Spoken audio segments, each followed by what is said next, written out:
Hello मेरे प्यारे साथियों, आप लोग का बहुत बहुत स्वागत करता हूं आपके अपने यूट्यूब चैनल शिक्षा लो 2.0 पर।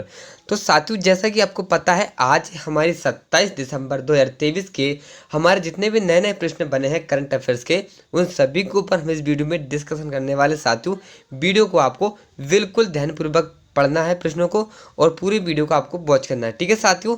और अगर आप लोग हमारे ऐसे हेल्पफुल वीडियो रोज देखना चाहते हो तो हमारे चैनल को सब्सक्राइब जरूर कर लें और बेल आइकन वाली घंटी को ऑल पर दबा लें, ताकि हमारे आने वाले हर वीडियो आप तक जरूर पहुंच जाएंगी, ठीक है साथियों। चलिए बढ़ते हैं प्रश्नों के। इससे पहले साथियों, वीडियो अगर आपको अच्छी लगे तो एक लाइक जरूर कर देना साथियों, बस इतना आपसे निवेदन है, ठीक है साथियों। चलिए बढ़ते हैं प्रश्नों की ओर। ये रहा हमारा पहला प्रश्न। तो पढ़ते हैं पहले प्रश्न को। हाल ही में वीर बाल दिवस कब मनाया गया है? तो साथियों, अभी हाल ही में हमने 26 दिसंबर को वीर बाल दिवस मनाया है साथियों। ऑप्शन आपका दूसरा वाला बिल्कुल करेक्ट आंसर हो जाएगा, ये आपको ध्यान रखना है, ठीक है साथियों। तो हर साल 26 दिसंबर को वीर बाल दिवस के रूप में मनाया जाता है। इस दिन सिखों के 10वें गुरु गोविंद सिंह ने 4 बेटे अजीत सिंह, शुजात सिंह, जोरावर सिंह और फतेह सिंह की वीरता और बलिदान को याद किया जाता है, ठीक है साथियों। उम्मीद करते हैं आप लोगों को समझ में आ गया होगा कि हम इस दिवस को क्यों मनाते हैं, ठीक है साथियों। चलिए बढ़ते हैं दूसरे प्रश्नों को। इससे पहले अगर आपके माइंड में किसी प्रकार का डाउट रहता है हमारे प्रश्न से रिलेटेड, तो आप हमारे कमेंट बॉक्स में कमेंट कर सकते हैं साथियों। आपको कमेंट का रिप्लाई तुरंत मिलेगा। चलिए अब बढ़ते हैं हमारे दूसरे प्रश्न को, और बिना देरी किए हुए ये रहा आपका दूसरा प्रश्न। तो साथियों, दूसरा प्रश्न पढ़ते हैं हम। हाल ही में देश की पहली एआईसीटी कहाँ बनेगी? तो साथियों, देश की पहली एआईसीटी हमारी लखनऊ में बनेगी साथियों। ऑप्शन आपका तीसरा वाला बिल्कुल सही जवाब हो जाएगा, ये आपको ध्यान रखना है, ठीक है साथियों। तो साथियों, अब प्रश्न की हम डिटेल में बात करेंगे। तो इस क्रम में आईटी और इलेक्ट्रॉनिक्स विभाग के स्वामित्व वाले 40 एकड़ भूमि पार्सल को एक एआईसीटी के लिए संभावित विकास स्थल के रूप में पहचाना गया है। यह भूमि नादरगंज औद्योगिक क्षेत्र के प्रमुख स्थान पर स्थित है साथियों, और लखनऊ अंतर्राष्ट्रीय हवाई अड्डे से लगभग 3 किलोमीटर दूरी पर स्थित है, ठीक है साथियों। चलिए बढ़ते हैं तीसरे प्रश्न की ओर। ये रहा आपका तीसरा प्रश्न। हाल ही में किस राज्य के मुख्यमंत्री ने पहली इंट्रा डिस्ट्रिक्ट चौवर सेवा का उद्घाटन किया है? तो साथियों, अभी हमारे जो कि उत्तर प्रदेश के मुख्यमंत्री जी ने इंट्रा डिस्ट्रिक्ट चौवर सेवा का उद्घाटन किया साथियों, ये आपको ध्यान रखना है। ऑप्शन आपका दूसरा वाला बिल्कुल सही जवाब हो जाएगा साथियों, ठीक है। चलिए साथियों, अब प्रश्न की आगे हम बात करते हैं। तो यूपी आगरा से मथुरा तक पहली इंट्रा डिस्ट्रिक्ट चौवर सेवा की शुरुआत सीएम योगी ने किया अभी उद्घाटन, ठीक है साथियों। राजस्थान के हमारे जो कि उत्तर प्रदेश के साथियों सीएम कौन है? हमारे योगी जी। चलिए आगे बढ़ते हैं साथियों चौथे प्रश्न की ओर। ये रहा आपका चौथा प्रश्न। हाल ही में breaking the gold reimagining India's economic future पुस्तक किसने लिखी है? तो साथियों, ये पुस्तक अभी हमारे जो कि साथियों रोहित लांबा जी और रघुराम राजन जी और उपरोक्त दोनों। तो साथियों, इसका जो करेक्ट आंसर हो जाएगा उपरोक्त दोनों। ये पुस्तक हमारे रोहित लांबा जी और रघुराम राजन जी ने दोनों ने लिखी है। ऑप्शन आपका तीसरा बिल्कुल सही जवाब हो जाएगा, ठीक है साथियों। तो रघुराम राजन की नई पुस्तक breaking the mould reimagining India's economic future का विमोचन रघुराम राजन ने अर्थशास्त्री थे रोहित लांबा के साथ मिलकर breaking the mould reimagining India's economic future नामक एक अभूतपूर्व पुस्तक जारी की है, ठीक है साथियों। चलिए आगे बढ़ते हैं पांचवें प्रश्न की ओर।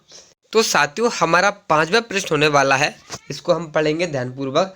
तो साथियों, हाल ही में रॉबर्ट एम सोलो का निधन हुआ है, वे कौन थे?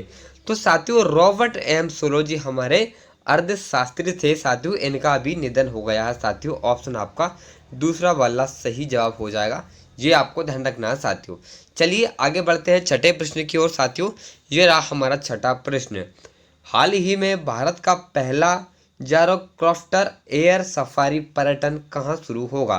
तो साथियों अभी हाल ही में भारत का जारोक्राफ्टर एयर सफारी पर्यटन साथियों हमारा जो कि अभी उत्तराखंड में साथियों शुरू होगा साथियों। ऑप्शन आपका फर्स्ट वाला बिल्कुल करेक्ट आंसर हो जाएगा। ये आपको ध्यान रखना है, ठीक है साथियों। तो इसी कड़ी में हिमाचल रेंज और शांत नदियों का आनंद लेने के लिए उत्तराखंड में जारोकॉप्टर एयर सफारी की शुरुआत की जा रही है।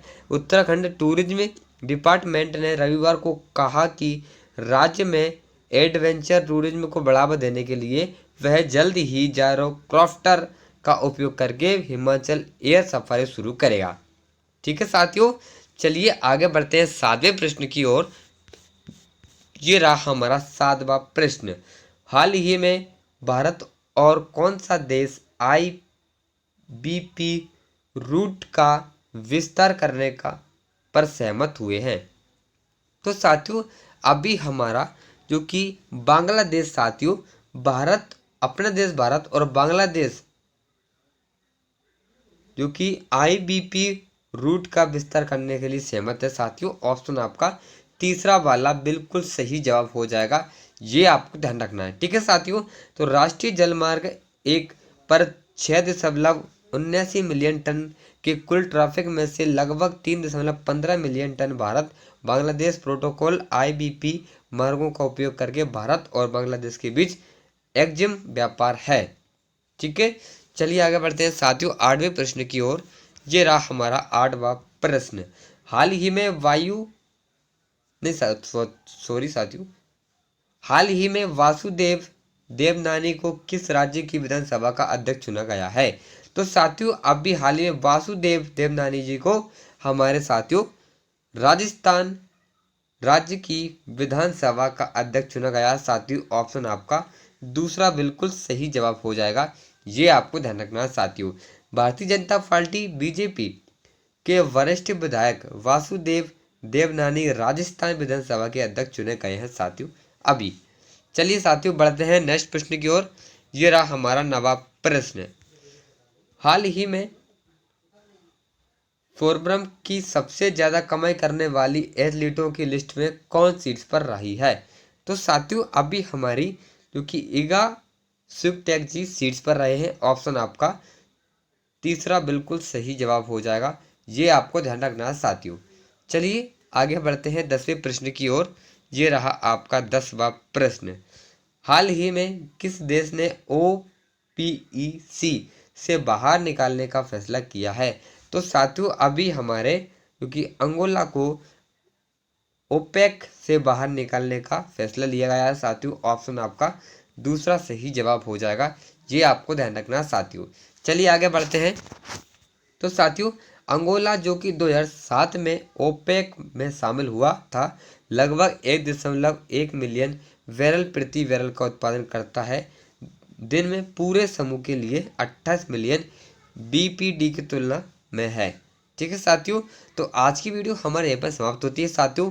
वीडियो आपको अच्छी लगी हो तो लाइक कर देना, चैनल पर नए हो तो सब्सक्राइब कर लेना और कमेंट बॉक्स में कमेंट करना ना भूलें साथियों, ठीक है। चलिए कल मिलते हैं करंट अफेयर वीडियो, तब तक के लिए टेक केयर। जय हिंद, जय भारत।